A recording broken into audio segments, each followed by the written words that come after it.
Passport apply பண்ற விதிகள்ல 4 மாற்றங்களை நம்ம சென்ட்ரல் கவர்மெண்ட் கொண்டு வந்திருக்காங்க. அது என்னன்றத பாப்போம் வாங்க. அதுக்கு முன்னாடி நம்ம சேனலை சப்ஸ்கிரைப் அண்ட் ஃபாலோ பண்ணிக்கோங்க. பண்ணிட்டு இந்த வீடியோவை சேவ் பண்ணி வச்சுக்கோங்க. 1 அக்டோபர் 2023 அப்புறம் பிறந்தவங்க பிறந்த தேதிக்கான ஆத்தரைஸ்டு பர்த் சர்டிபிகேட்டை சப்மிட் பண்ணணும். அதுக்கு முன்னாடி பிறந்தவங்க பேன் கார்டு, டிரைவிங் லைசன்ஸ் அப்படி இல்லைன்னா ஸ்கூல் சர்டிபிகேட் போன்ற டாக்குமெண்ட்ஸை சப்மிட் பண்ணணும்.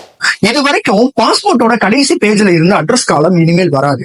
ஆத்தரைஸ்டு ஆபீசர்ஸ் மட்டும் செக் பண்ற மாதிரியான பார்கோட் மாதிரி அதை அவங்க பிரிண்ட் பண்ணிடுவாங்க. பாஸ்போர்ட் டைப்பை ஈஸியா கண்டுபிடிக்கணும்ன்றதுக்காக 3 கலரா பாஸ்போர்ட்டை கொடுக்க போறாங்க.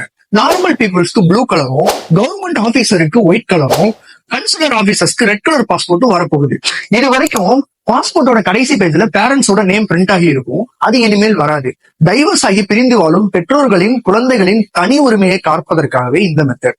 நம்ம நாட்டுல இதுவரைக்கும் 422 பாஸ்போர்ட் சேவா மையங்கள் உள்ளன. இது 600 உயர்த்துவதற்காக நம்ம சென்ட்ரல் கவர்மெண்ட் திட்டமிட்டு இருக்காங்க. சோ இதை பத்தின டீடைல்ஸ் வேற கான்டாக்ட் பண்ணுங்க K4.